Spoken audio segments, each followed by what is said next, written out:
श्लोक 1। धर्मक्षेत्रे कुरुक्षेत्रे संवेता युयुत्सवः माम काः पांडवाश्चैव किम कुर्वत संजय। धृतराष्ट्र का यह प्रश्न महाभारत के युद्ध का आरंभिक बिंदु है। कुरुक्षेत्र, जिसे धर्मक्षेत्र भी कहा जाता है, धर्म और अधर्म के बीच के संघर्ष का प्रतीक बनता है। धृतराष्ट्र, जो स्वयं जन्म से अंधे हैं, अपने भीतर के मानसिक अंधकार से भी घिरे हुए हैं। उनका मोह अपने पुत्रों के प्रति इतना गहरा है कि वह उनके अधर्म को भी नहीं देख पाते। मामकाः और पांडवाश्चैव के माध्यम से वह दोनों पक्षों को अलग अलग मानते हैं, जो यह दर्शाता है कि वह पांडवों को अपने परिवार का हिस्सा नहीं मानते। यह श्लोक धृतराष्ट्र की चिंता, मोह और अधर्म की जड़ों को उजागर करता है। उन्हें भय है कि धर्मक्षेत्र की पवित्रता उनके पुत्रों को युद्ध से विमुख न कर दे।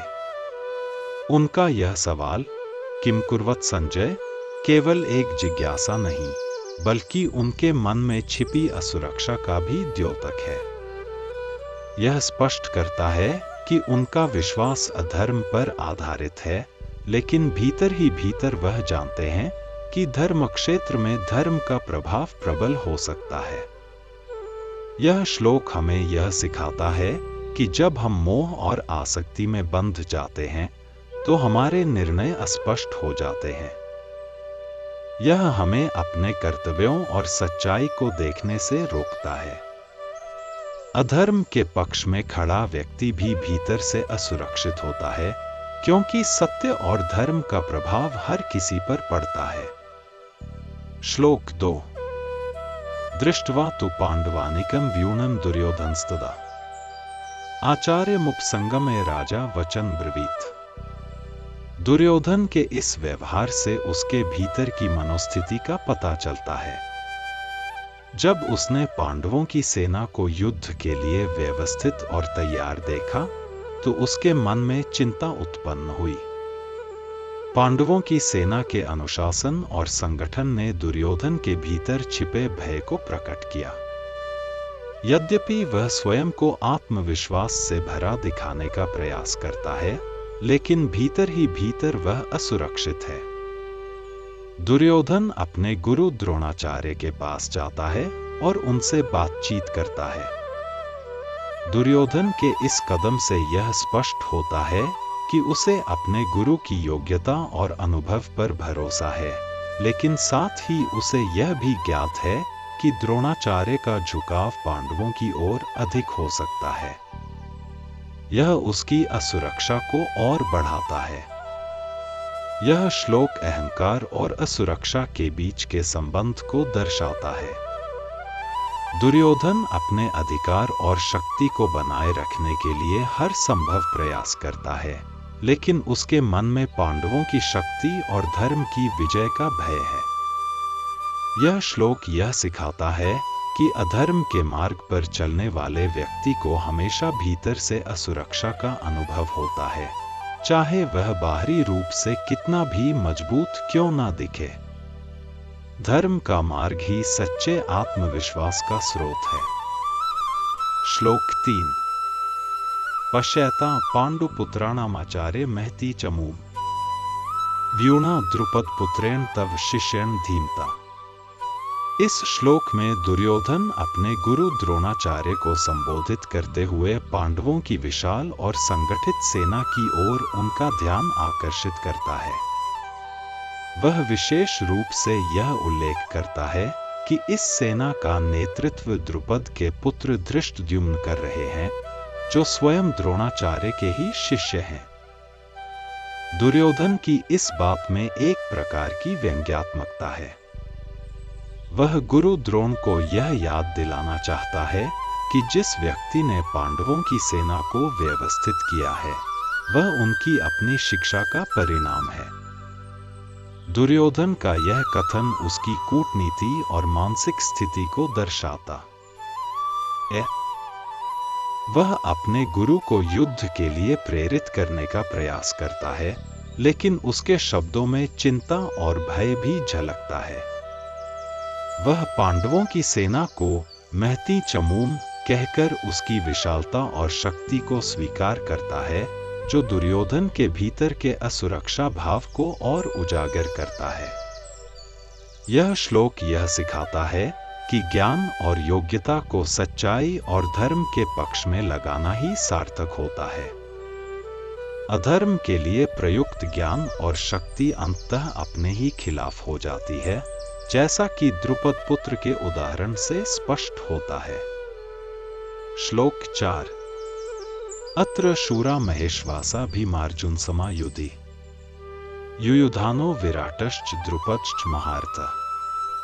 इस श्लोक में दुर्योधन पांडवों की सेना के प्रमुख योद्धाओं की प्रशंसा करता है। वह कहता है कि उनकी सेना में कई पराक्रमी योद्धा हैं, जो युद्ध कौशल में भीम और अर्जुन के समान हैं। शूरा महेश्वासा का अर्थ है वीर और बड़े धनुषधारी, जो युद्ध में अद्वितीय हैं। यहां दुर्योधन ने युयुधान, सात्यकी, विराट और द्रुपद का नाम लिया है। सात्यकी एक श्रेष्ठ धनुर्धारी और अर्जुन के मित्र हैं। विराट वह राजा हैं जिनके राज्य में पांडवों ने अज्ञातवास बिताया था। द्रुपद, जो महारथी हैं, द्रोणाचार्य के पुराने शत्रु भी हैं। दुर्योधन के इन शब्दों से यह स्पष्ट होता है कि वह पांडवों की सेना की शक्ति और संगठन का पूरा आकलन कर चुका है। वह अपनी सेना को इस युद्ध के लिए मानसिक रूप से तैयार करने के लिए इन बातों को सामने रखता है, लेकिन उसके भीतर का भय और अस्थिरता फिर भी साफ झलकती है।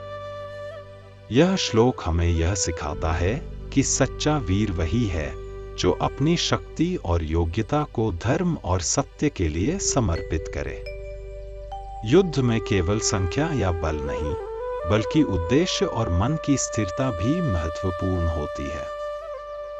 पांडवों की सेना का अनुशासन और उनकी सत्यनिष्ठा ही उनकी वास्तविक शक्ति थी। श्लोक 5। दृष्टकेतुश्चेकितानः काशीराजश्च वीर्यवान् पुरुजित कुंतीभोजश्च शैब्यश्च नरपुंगवः।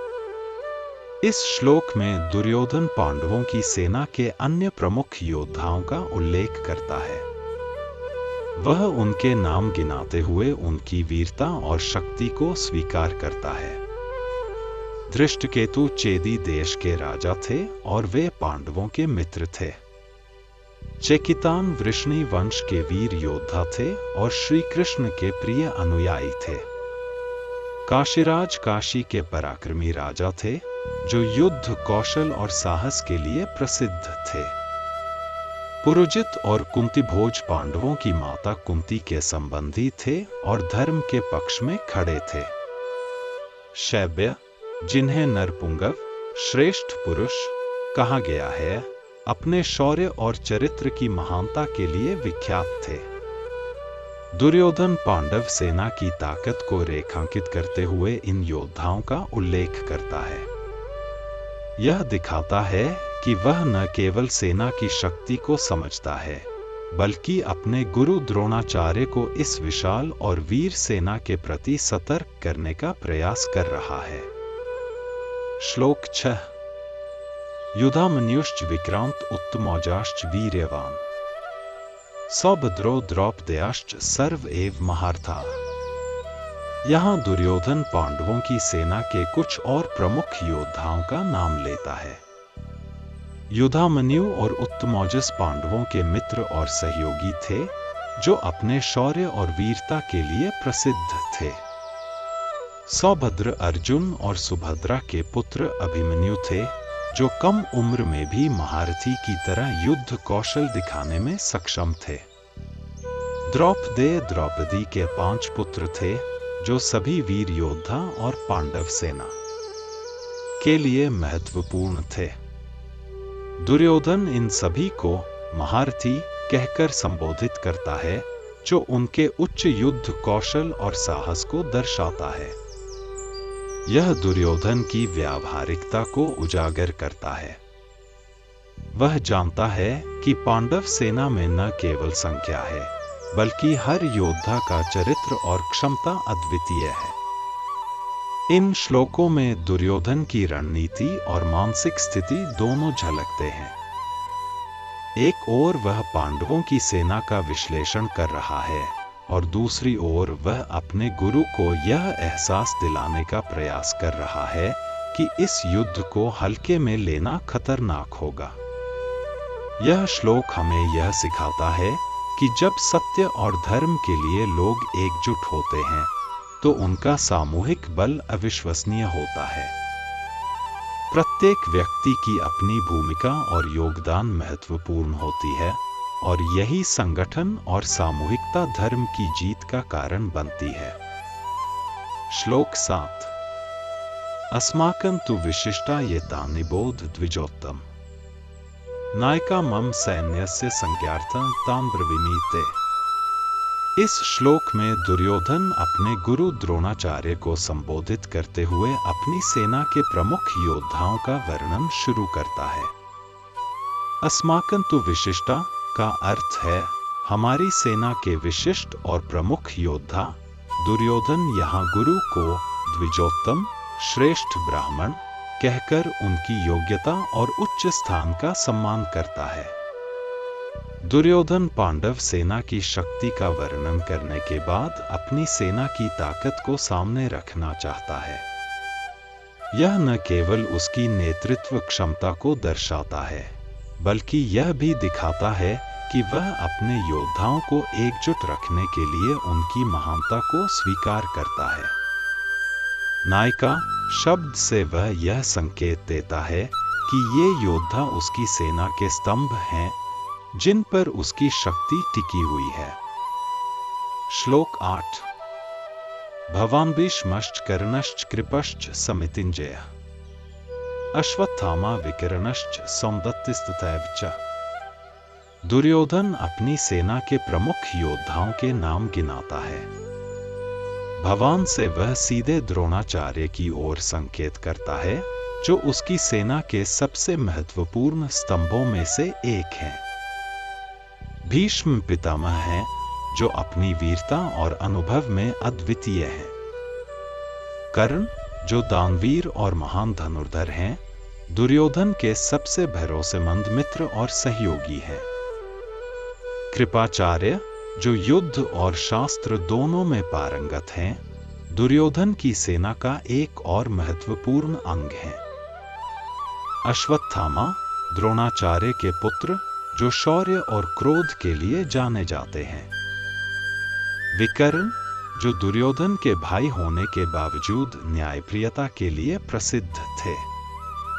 सौमदत्ति, भूरिश्रवा, जो युद्ध कौशल और वीरता में महारथी थे। दुर्योधन इन सभी योद्धाओं का नाम लेकर अपनी सेना की शक्ति को स्पष्ट करता है। वह अपने गुरु और सेना को यह विश्वास दिलाने का प्रयास करता है कि उनकी ओर से लड़ने वाले योद्धा न केवल संख्या में, बल्कि कौशल, अनुभव और पराक्रम में भी अद्वितीय हैं। इन श्लोकों में दुर्योधन की चतुराई और नेतृत्व शैली झलकती है। वह अपने गुरु और योद्धाओं का मनोबल बढ़ाने का प्रयास करता है, लेकिन उसकी असुरक्षा और पांडवों की सेना से डर भी परोक्ष रूप से व्यक्त होता है। यह हमें यह सिखाता है कि नेतृत्व का एक महत्वपूर्ण पहलू अपनी सेना या टीम के प्रमुख सदस्यों को पहचानना और उनका सम्मान करना है। लेकिन जब यह नेतृत्व अधर्म के मार्ग पर आधारित हो, तो वह केवल अस्थायी होता है। धर्म और सत्य का मार्ग ही दीर्घकालिक विजय सुनिश्चित करता है। श्लोक 9। अन्य च बहवः शूरा मदर्थे त्यक्त जीविता नाना शस्त्र प्रहरणा सर्वे युद्ध विशारदा। इस श्लोक में दुर्योधन अपनी सेना के शूर और वीर योद्धाओं का उल्लेख करता है। अन्य च बहवः शूरा का अर्थ है कि हमारी सेना में कई ऐसे वीर योद्धा हैं, जिन्होंने अपने प्राणों की आहुति दी है और वे युद्ध के लिए पूरी तरह से समर्पित हैं। ये योद्धा विभिन्न प्रकार के अस्त्र शस्त्रों का उपयोग करने में माहिर हैं और युद्ध के विशेषज्ञ हैं। यह श्लोक दुर्योधन के मनोबल को दर्शाता है, क्योंकि वह अपने योद्धाओं की वीरता और समर्पण को स्वीकार करता है। वह यह बताना चाहता है कि उसकी सेना में कोई कमी नहीं है और हर एक योद्धा युद्ध में विजय प्राप्त करने के लिए तैयार है। यह उसकी मानसिक स्थिति को दर्शाता है कि वह युद्ध के लिए पूरी तरह से सजग है और उसकी सेना के पास युद्ध कौशल की कोई कमी नहीं है। श्लोक 10। अपर्याप्तम तदस्माकं बलं भीष्माभिरक्षितम् पर्याप्तम त्विदमेतेषां बलं भीमाभिरक्षितम्। इस श्लोक में दुर्योधन अपनी सेना और पांडवों की सेना के बल की तुलना करता है। वह कहता है कि पांडवों की सेना का बल भीम के द्वारा रक्षित और संरक्षित है, जबकि उनकी अपनी सेना का बल भीष्म के संरक्षण में है। अपर्याप्तम और पर्याप्तम शब्दों के माध्यम से दुर्योधन यह व्यक्त करता है कि उसकी सेना का बल भले ही अत्यधिक है, लेकिन पांडवों की सेना भी अपने संरक्षक भीम के कारण पूरी तरह से सक्षम है। भीम, जो शारीरिक बल और युद्ध कौशल में अद्वितीय हैं, पांडवों की सेना के मुख्य स्तंभ हैं। दुर्योधन के शब्दों से यह स्पष्ट होता है कि वह दोनों सेनाओं के बल को लेकर एक प्रकार की प्रतिस्पर्धा महसूस कर रहा है। उसका आत्मविश्वास उसकी सेना के बल पर आधारित है, लेकिन उसे पांडवों की शक्ति और भीम की वीरता का भी डर है। यह श्लोक हमें यह सिखाता है कि जब हम किसी युद्ध या संघर्ष में होते हैं, तो केवल संख्या या शारीरिक बल ही निर्णायक नहीं होते। एक अच्छे रणनीतिकार और महान संरक्षक का होना भी युद्ध में सफलता प्राप्त करने के लिए उतना ही महत्वपूर्ण है। धर्म और नीति की दिशा में लड़ा गया युद्ध ही अंततः जीत दिलाता है। श्लोक 11। ऐनेषु च सर्वेषु यथा भागमवस्थिता भीष्ममेवाभिरक्षन्तु भवन्तः सर्व एव हि। इस श्लोक में दुर्योधन अपनी सेना के प्रमुख योद्धाओं से अनुरोध करता है कि वे सभी अपने अपने स्थानों पर युद्ध के लिए सजग रहें और विशेष रूप से भीष्म पितामह की रक्षा करें। ऐनेषु च सर्वेषु का अर्थ है कि प्रत्येक योद्धा अपनी भूमिका और स्थान के अनुसार अपनी जिम्मेदारी निभाए, और भीष्ममेवाभिरक्षन्तु का संकेत है कि भीष्म पितामह के रक्षकों का कार्य अत्यंत महत्वपूर्ण है, क्योंकि वह स्वयं युद्ध के स्तंभ और मार्गदर्शक हैं। दुर्योधन यह सुनिश्चित करना चाहता है कि युद्ध में भीष्म का संरक्षण किया जाए, क्योंकि उनका योगदान और मार्गदर्शन उसके लिए अत्यंत मूल्यवान है। वह जानता है कि भीष्म के नेतृत्व में ही उसकी सेना विजयी हो सकती है। इसलिए वह अपने सभी सेनापतियों से कहता है कि वे भीष्म का संरक्षण करें ताकि युद्ध में कोई विघ्न न आए। श्लोक 12।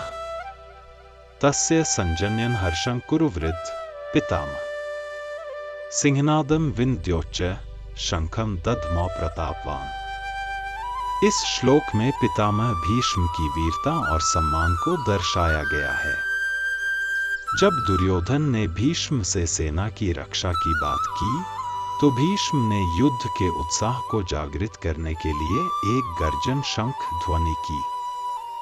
सिंहनादम विन्द्योच्च का अर्थ है सिंह की तरह गर्जना करते हुए उच्च स्वर में शंख ध्वनि करना। यह शंख की ध्वनि पूरे कुरुक्षेत्र में गूंज उठती है और एक नई ऊर्जा का संचार करती है। प्रतापवान शब्द से यह व्यक्त किया गया है कि भीष्म पितामह की उपस्थिति और उनका कार्यशक्ति का प्रदर्शन सेना में एक नया जोश भर देता है। उनके शंख बजाने से सेना में उत्साह और रणभूमि में लड़ने की प्रेरणा मिलती है। यह दृश्य युद्ध की शक्ति, शौर्य और संघर्ष का प्रतीक बन जाता है। यह श्लोक हमें यह सिखाता है कि महान नेता और मार्गदर्शक अपने कार्यों और उत्साह से पूरी सेना का मनोबल ऊंचा कर सकते हैं। भीष्म का शंख बजाना न केवल युद्ध का संकेत था, बल्कि यह उनकी नेतृत्व क्षमता और सामर्थ्य का प्रतीक था। एक प्रेरक नेता हमेशा अपने अनुयायियों को उत्साहित करता है, जो युद्ध में सफलता के लिए अनिवार्य होता है। श्लोक 13। तत् शंखाश्च भैर्यश्च पणवानगो मुखा सहसैवाभ्यहन्यन्त सशब्दस्तु मूलोभवत्। इस श्लोक में युद्ध की शुरुआत का दृश्य प्रस्तुत किया गया है।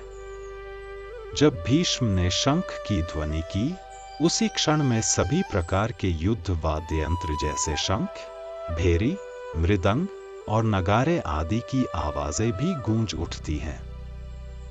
सहसैवाभ्यहन्यन्त का अर्थ है कि अचानक ही ये वाद्य यंत्र बजने लगते हैं, जिससे युद्ध का वातावरण अत्यंत गर्म और तुंगरत मच गया।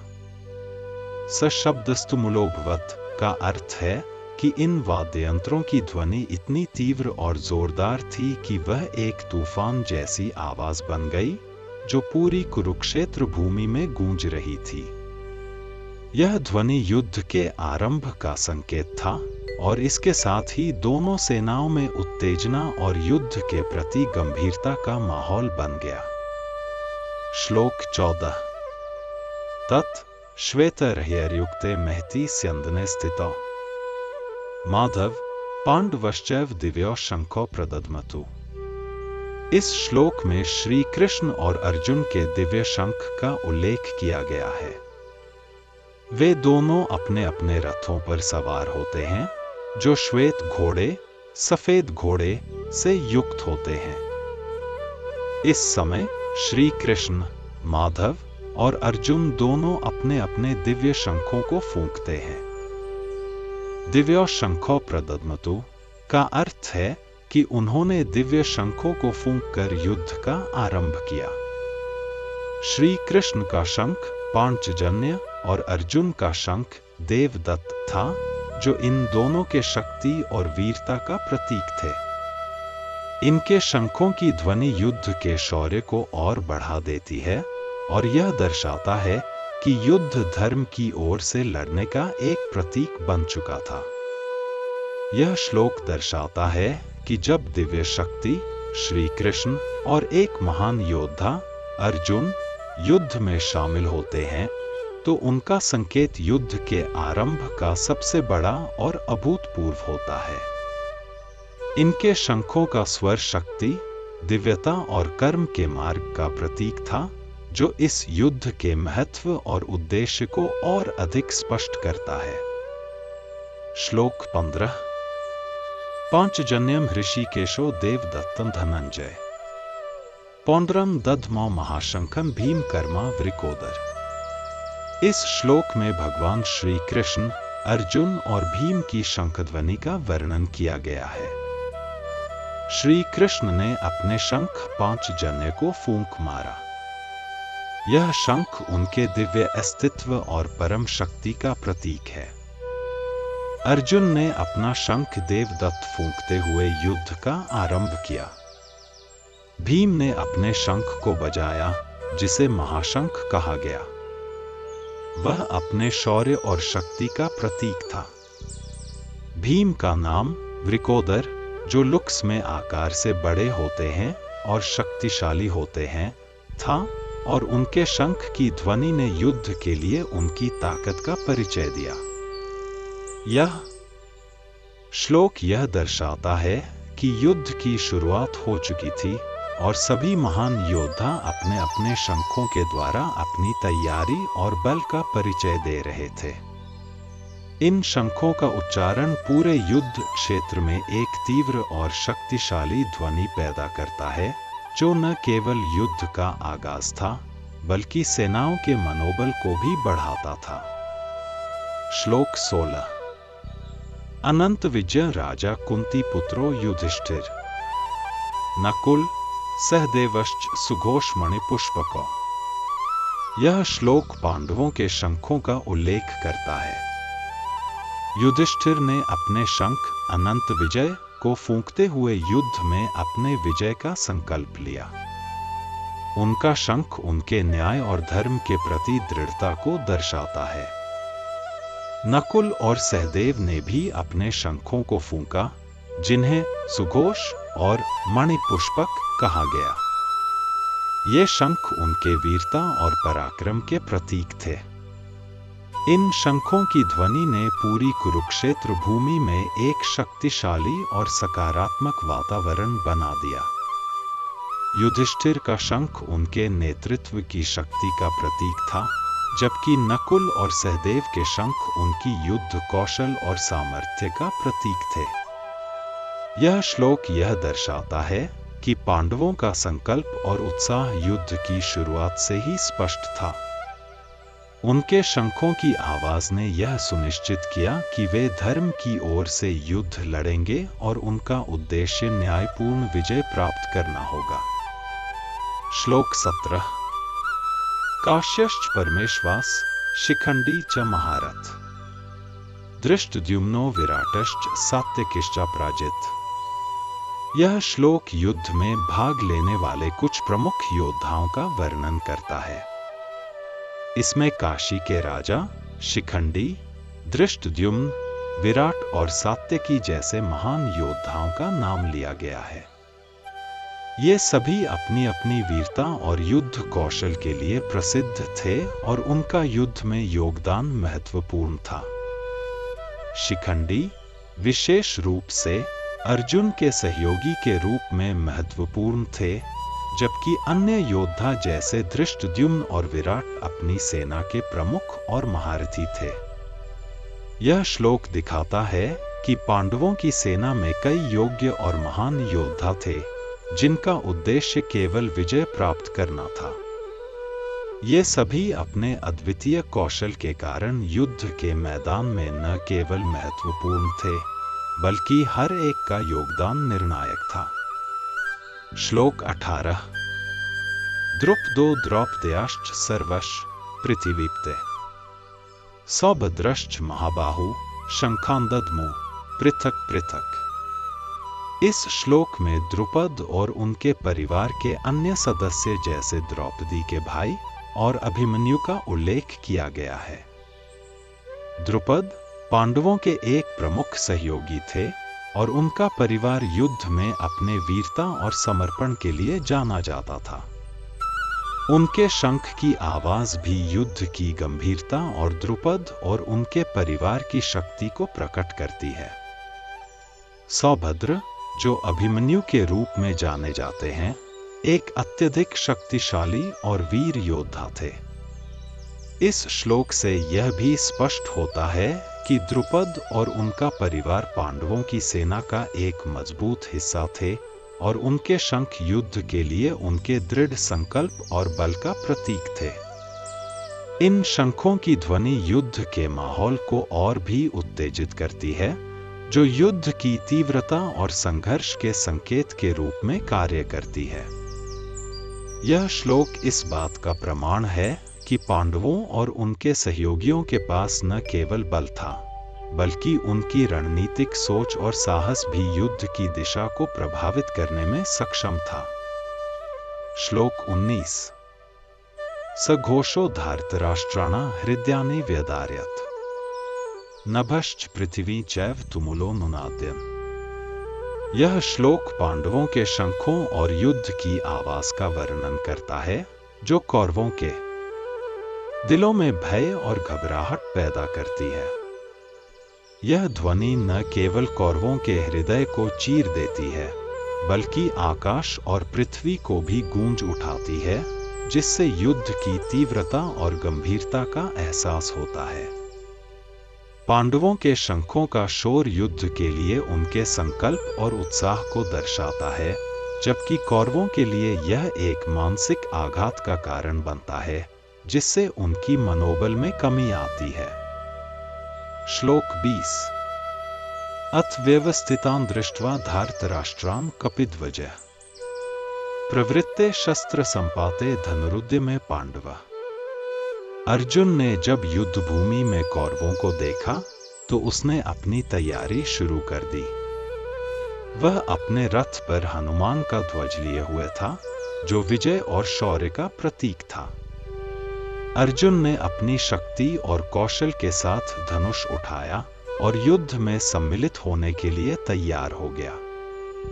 यह श्लोक अर्जुन की संकल्प शक्ति और युद्ध में प्रवेश की शुरुआत को दर्शाता है, जो युद्ध के गहरे संघर्ष की ओर इशारा करता है। श्लोक 21।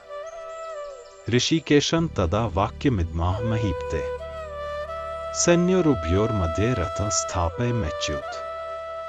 इस श्लोक में अर्जुन ने भगवान श्री कृष्ण से कहा कि वह दोनों सेनाओं के बीच में उनका रथ खड़ा करे। अर्जुन, जो कि युद्ध के लिए तैयार था, अब अपने मन में एक गहरी उलझन और दुविधा का अनुभव कर रहा था। उन्होंने श्री कृष्ण से निवेदन किया कि वह उनके रथ को दोनों सेनाओं के बीच में स्थापित करें, ताकि वह दोनों पक्षों को देख सकें और अपने निर्णय ले सकें। अर्जुन ने यहाँ श्री कृष्ण को ऋषिकेश, जो इंद्रियों के स्वामी हैं, और अच्युत, जो कभी न गिरने वाले हैं, के रूप में संबोधित किया। यह उनके प्रति गहरे विश्वास और आदर को दर्शाता है। श्लोक 22। यावदेता निरीक्षेहं योद्धुकामानवस्थितान् कैर्म्या सह योद्धव्यमस्मिन् रणसमुद्यमे। अर्जुन ने आगे कहा कि वह उन योद्धाओं को देखना चाहते हैं जो युद्ध के लिए तैयार हैं, ताकि वह यह समझ सकें कि उन्हें किससे युद्ध करना है। अर्जुन की यह दुविधा थी कि वह जानना चाहते थे कि उनके खिलाफ कौन कौन से योद्धा खड़े हैं, ताकि उन्हें यह समझने में आसानी हो कि वह किसके साथ युद्ध करेंगे। यह श्लोक अर्जुन की स्थिति को दर्शाता है, जहां वह युद्ध के मैदान में अपने रिश्तेदारों और गुरुओं को देखकर मानसिक उलझन और करुणा का सामना कर रहे थे। वह यह जानने के लिए आतुर थे कि उनका सामना किन किन से होगा, ताकि वह अपनी लड़ाई की रणनीति तय कर सके। श्लोक 23। योत्स्यमानान् वेक्षेहन् य एतेऽत्र समागता धार्तराष्ट्रस्य दुर्बुद्धेर्युद्धे प्रियचिकीर्षव। अर्जुन ने श्री कृष्ण से कहा कि वह उन योद्धाओं को देखना चाहते हैं जो युद्ध के लिए खड़े हैं। वह यह जानना चाहते थे कि युद्ध में उनके साथ कौन लोग हैं और वे किस उद्देश्य से लड़ रहे हैं। अर्जुन यह जानने के लिए चिंतित था कि कौरवों के पक्ष में जो लोग युद्ध में शामिल हुए हैं, वे किस भावना से प्रेरित होकर लड़ रहे हैं, और क्या उनकी मंशा सच में युद्ध में केवल विजय प्राप्त करने की है या फिर कोई अन्य कारण है। अर्जुन ने यहाँ कौरवों की गलत नीति और दुर्बुद्धि को रेखांकित किया, जो उन्होंने न्याय के खिलाफ युद्ध लड़ा था। श्लोक 24। एव मुक्तो ऋषिकेशो गुडाकेशेन भारत सैन्योरुभयोर्मध्ये स्थापयित्वा रथोत्तमम्। श्री कृष्ण ने अर्जुन की बातों को सुनकर उनके रथ को दोनों सेनाओं के बीच में खड़ा कर दिया, जैसे अर्जुन ने उनसे अनुरोध किया था। यहाँ गुडाकेश, जो नींद पर विजय प्राप्त कर चुके हैं, अर्थात अर्जुन, और ऋषिकेश, जो इंद्रियों के स्वामी हैं, अर्थात श्री कृष्ण, के संदर्भ में अर्जुन का संबोधन और उनका रथ के बीच में खड़ा होना युद्ध के मैदान में अर्जुन के भीतर की मानसिक स्थिति को दर्शाता है। श्री कृष्ण ने अर्जुन को युद्ध की गंभीरता का अनुभव कराने के लिए इस स्थान को चुना। श्लोक 25। भीष्म द्रोण प्रमुखतः सर्वेषां च महीक्षिताम् उवाच पार्थ पश्यतान् संवेतान् कुरुनिति। श्री कृष्ण ने अर्जुन को निर्देश दिया कि वह ध्यान से देखे और अपने रिश्तेदारों, गुरु और अन्य महान योद्धाओं को जो कौरवों की सेना में हैं, देखें। श्री कृष्ण ने अर्जुन से कहा कि वह भीष्म, द्रोण और अन्य प्रमुख सेनापतियों को देखे जो सभी कौरवों की सेना में शामिल हैं। यह श्लोक अर्जुन को यह दिखाने के लिए है कि युद्ध के मैदान में केवल उसका ही नहीं बल्कि कई परिवार और रिश्तेदारों का भविष्य दांव पर है। श्लोक 26। तत्रापश्यत् स्थितान् पार्थ पितृनथ पितामहान् आचार्यान् मातुलान् भ्रातॄन् पुत्रान् पौत्रान् सखींस्तथा। अर्जुन ने जब दोनों सेनाओं के बीच से देखना शुरू किया तो उसने अपने परिवार के सभी सदस्यों को देखा। वह पिताओं, दादा पिताओं, आचार्यों, मामा, भाइयों, पुत्रों, पोतों और मित्रों को युद्ध के लिए खड़ा पाया। यह दृश्य अर्जुन के लिए अत्यंत कठिन था क्योंकि युद्ध में लड़ने वाले अधिकांश लोग उसके अपने परिवार के सदस्य थे। वह यह देखकर चकित था कि उसका सामना अपने ही प्रियजनों से हो रहा है और युद्ध के लिए वह उनकी जान लेगा या उनका रक्त बहेगा। श्लोक 27। श्वशुरान् सुहृदश्चैव सैन्योरुभयोरपि तान् समीक्ष्य स कौन्तेयः सर्वान् बन्धून् वस्थितान्। अर्जुन ने देखा कि न केवल उसके परिवार के सदस्य बल्कि उसकी सास, दोस्तों और अन्य रिश्तेदार भी दोनों सेनाओं में खड़े थे।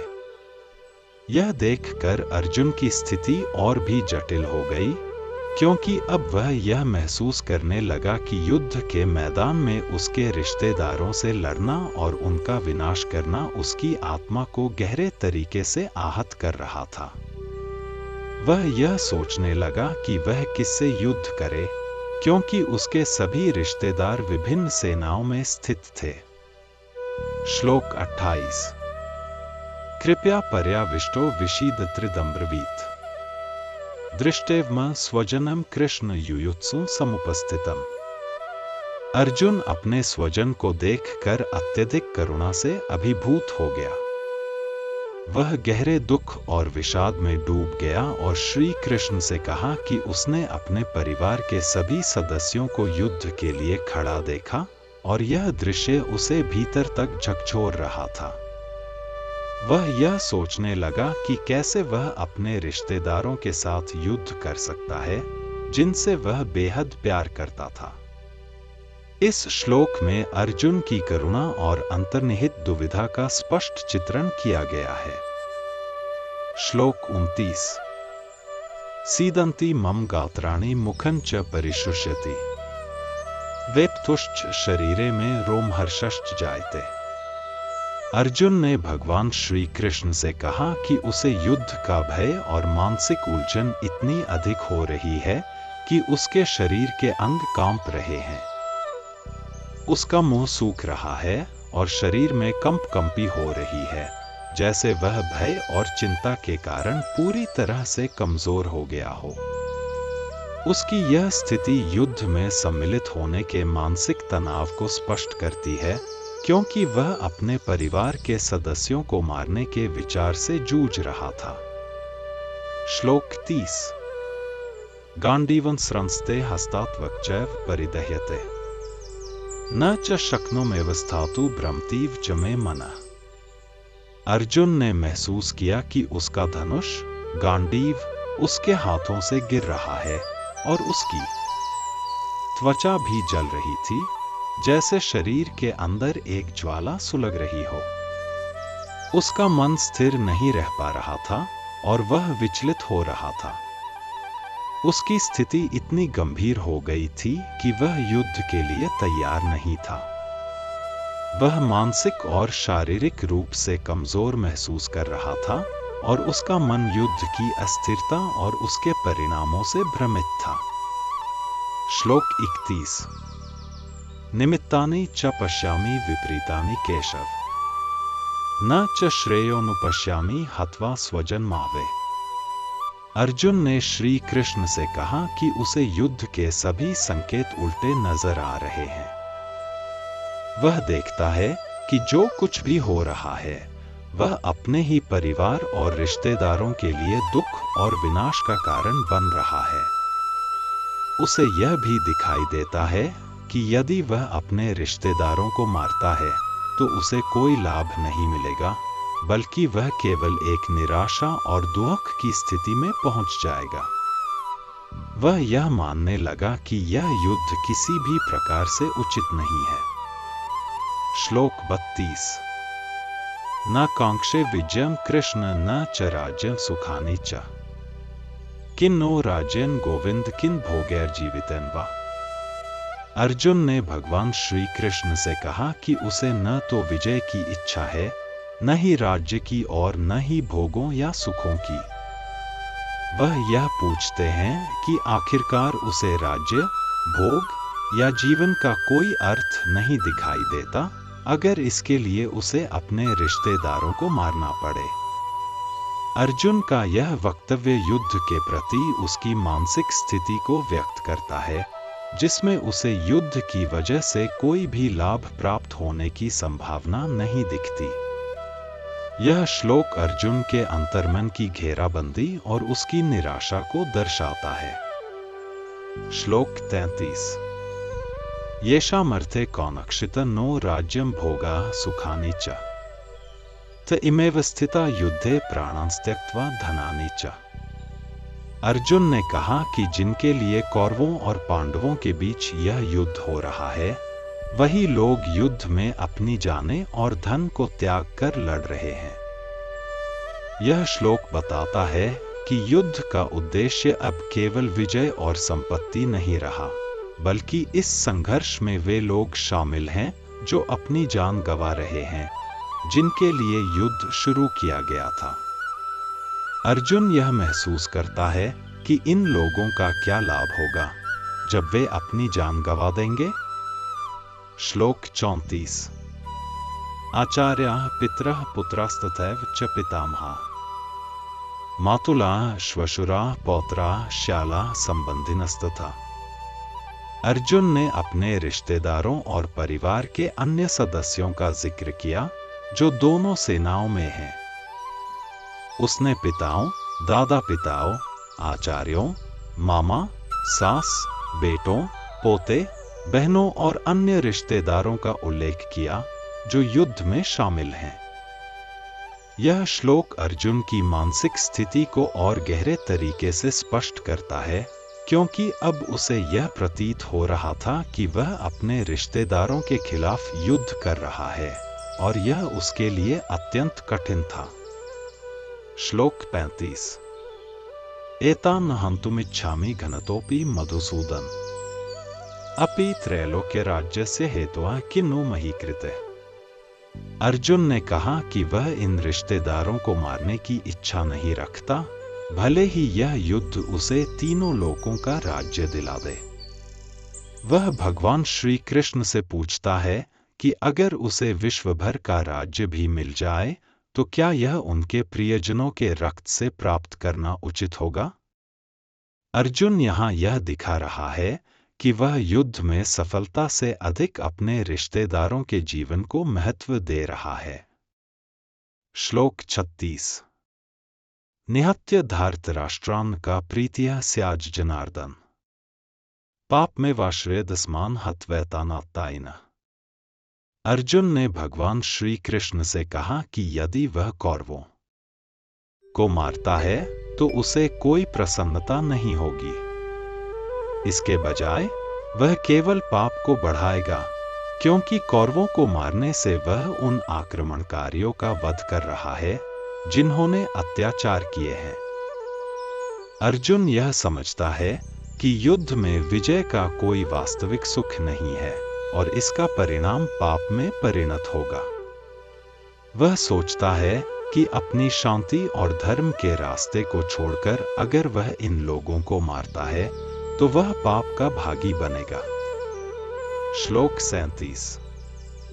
तस्मान्नार्हा वयम हन्तुं धार्तराष्ट्रान् स्वबान्धवान् स्वजनम ही कथं हत्वा सुखिनः स्याम माधव।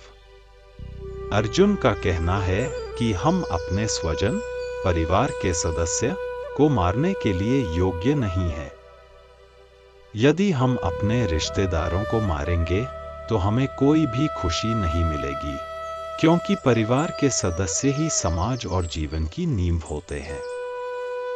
अर्जुन इस श्लोक में यह जताता है कि उसके लिए यह युद्ध केवल सत्ता या संपत्ति के लिए नहीं, बल्कि उसके अपने परिवार के लोगों की जान लेने का सवाल बन गया है। श्लोक 38। यद्यपैते न पश्यन्ति लोभोपहतचेतसः कुलक्षय कृतं दोषं मित्रद्रोहे च पातकम्। अर्जुन ने कहा कि कुछ लोग, जिनमें कौरव शामिल हैं, लोभ और मोह से अंधे हो गए हैं और उन्हें इस युद्ध के परिणामों का कोई भान नहीं है। वे नहीं समझते कि परिवार और कुल का नाश करना और मित्रों को धोखा देना यह बड़ा पाप है। अर्जुन यहाँ यह बताने की कोशिश करता है कि युद्ध के कारण जो कौरव परिवार और समाज के ताने बाने को नष्ट कर रहे हैं, वे खुद पाप के भागी बनेंगे। श्लोक 39। कथं न ज्ञेयं स्माभिः पापादस्मान्निवर्तितुम् कुलक्षय कृतं दोषं प्रपश्यद्भिर्जनार्दन। अर्जुन ने भगवान श्री कृष्ण से पूछा कि हम इस पाप को कैसे नष्ट कर सकते हैं जो हम पर और हमारे परिवार पर पड़ेगा। उसने यह भी बताया कि हमें यह सब समझते हुए इसे टालने का प्रयास क्यों नहीं करना चाहिए। अर्जुन ने भगवान से विनम्रता पूर्वक पूछा कि क्या हम इस दोष, कुलक्षय और पाप को पूरी तरह से रोक सकते हैं। वह अपने परिवार के जीवन को बचाने और पाप से बचने की राह तलाश रहा था। श्लोक 40। कुलक्षये प्रणश्यन्ति कुलधर्माः सनातना धर्मे नष्टे कुलं कृत्स्नं धर्मोऽभिभवत्युत। अर्जुन ने कहा कि जब कुल का नाश होता है, तब उसका धर्म, जो सनातन और अक्षय है, भी समाप्त हो जाता है। धर्म की समाप्ति के बाद कुल के सभी लोग अधर्म का पालन करने लगते हैं, जिससे पूरे कुल की नींव हिल जाती है। यह श्लोक दर्शाता है कि धर्म के विघटन से पूरे परिवार और समाज की संरचना में भारी बदलाव आ जाता है, जो उसे नैतिक रूप से कमजोर बना देता है। श्लोक 41। अधर्माभिभवात् कृष्ण प्रदुष्यन्ति कुलस्त्रियः स्त्रीषु दुष्टासु वार्ष्णे जायते वर्णसंकरः। अर्जुन ने भगवान श्री कृष्ण से कहा कि जब अधर्म का प्रभाव बढ़ता है, तो कुल की स्त्रियां भ्रष्ट हो जाती हैं और उनका आचरण बिगड़ जाता है। इस कारण से समाज में वर्ण संकरता, जातियों का मिलना उत्पन्न होती है, जो सामाजिक व्यवस्था के लिए हानिकारक होती है। अर्जुन का यह कहना है कि अधर्म के कारण समाज में असमानताएं और अव्यवस्था फैलने लगती है, जो अंततः समाज के लिए विनाशकारी होती है। श्लोक 42। संकरो नरकायैव कुलघ्नाना कुलस्य च पतन्ति पितरो ह्येषां लुप्त पिंडोदकक्रिया। अर्जुन ने आगे कहा कि जिस कुल में संकरता उत्पन्न होती है, उन कुलघातियों और उनके परिवार के लोग नरक में गिर जाते हैं। इसके साथ ही उनके पूर्वजों की पिंडदान और श्राद्ध क्रियाएं भी समाप्त हो जाती हैं, जिससे उनका पुण्य नष्ट हो जाता है। यह श्लोक यह व्यक्त करता है कि जब कोई व्यक्ति या परिवार अपने धर्म और कुल के संस्कारों को नष्ट करता है, तो इसके परिणाम स्वरूप न केवल उनका अपितु उनके पूर्वजों का भी पुण्य समाप्त हो जाता है। श्लोक 43। दोषैरेतयः कुलघ्नाना वर्ण संकर कार्या उत्साद्यन्ते जाति धर्माः कुल धर्माश्च शाश्वता। अर्जुन ने भगवान श्री कृष्ण से कहा कि जब परिवार के लोग दोषपूर्ण होते हैं और उनके आचरण में भ्रष्टता आती है, तो वर्ण संकरता और अधर्म का फैलाव होता है। इस स्थिति में कुल धर्म और जाति धर्म का नाश हो जाता है, जो हमेशा के लिए कायम रहने वाले थे। अर्जुन इस श्लोक में यह दर्शा रहे हैं कि जब परिवार का धर्म और संस्कार नष्ट होता है, तो सामाजिक और सांस्कृतिक संरचना में भी हानि होती है। श्लोक 44। उत्सन्न कुल धर्माणा मनुष्याणा जनार्दन नरके नियतम वासो भवतीत्यनुशुश्रुम। अर्जुन ने कहा कि जब कोई परिवार अपने कुल धर्म को समाप्त करता है तो उन परिवारों के सदस्य नरक में अनिश्चित काल तक रहते हैं। अर्जुन ने यह बताया कि इस विषय पर उसे पहले भी सुना था कि कुल धर्म के नष्ट होने से उन परिवारों का पतन और पाप निश्चित होता है। यह श्लोक इस बात को व्यक्त करता है कि धर्म का पालन न करने वाले परिवार के लोग अंतिम रूप से दुर्भाग्य का शिकार होते हैं। श्लोक 45। अहो बत महत पापं कर्तुम व्यवसिता वयम् यद्राज्य सुखलोभेन हंतु स्वजन मुद्यता। अर्जुन ने भगवान श्री कृष्ण से कहा कि हम यह जानकर भी कि यह एक बड़ा पाप है, अपने स्वजन परिवार को मारने के लिए तत्पर हैं। उन्होंने यह स्वीकार किया कि राज सुख और स्वार्थ के लोभ में आकर उन्होंने युद्ध में अपने रिश्तेदारों को मारने की योजना बनाई है। अर्जुन इस श्लोक में अपनी चिंता व्यक्त कर रहा है कि स्वजन को मारने से प्राप्त होने वाला राज्य और सुख न केवल अधर्म है बल्कि यह एक भारी पाप भी है। श्लोक 46। यदि माम प्रतीकारम शस्त्रं शस्त्रपाणय धार्तराष्ट्रारणे हन्युस्तन्मे क्षेमतरम भवेत्।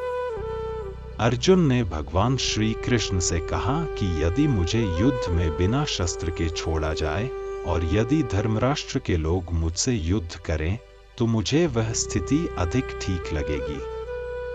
अर्जुन यह कह रहा है कि यदि युद्ध में उसका विरोध करने वाले शस्त्रधारी लोग उसे बिना प्रतिकार के मार डालें तो वह स्थिति अधिक शांति और कल्याणकारी होगी। यहाँ अर्जुन आत्मसमर्पण की भावना से यह स्वीकार कर रहा है कि वह किसी भी प्रकार के रक्तपात से बचना चाहता है और उसकी इच्छा यह है कि युद्ध के परिणाम स्वरूप किसी भी प्रकार की हिंसा न हो। श्लोक 47। एव मुक्त्वार्जुन संख्ये रथोपस्थ उपाविशत विसृज्य सश्रं चापन शोक संविघ्न मानसा। अर्जुन ने इस प्रकार कहा और फिर युद्ध भूमि में अपने रथ पर बैठकर शोक और घबराहट के साथ अपना धनुष और बाण छोड़ दिया। उसका मन अत्यंत विकल और उदास था। वह इस दुविधा में था कि उसे युद्ध में भाग लेना चाहिए या नहीं, क्योंकि अपने स्वजन और गुरुजन को मारने का विचार ही उसे शोक से भर रहा था। इस श्लोक में अर्जुन के मानसिक संघर्ष और युद्ध से उत्पन्न होने वाली मानसिक पीड़ा को व्यक्त किया गया है।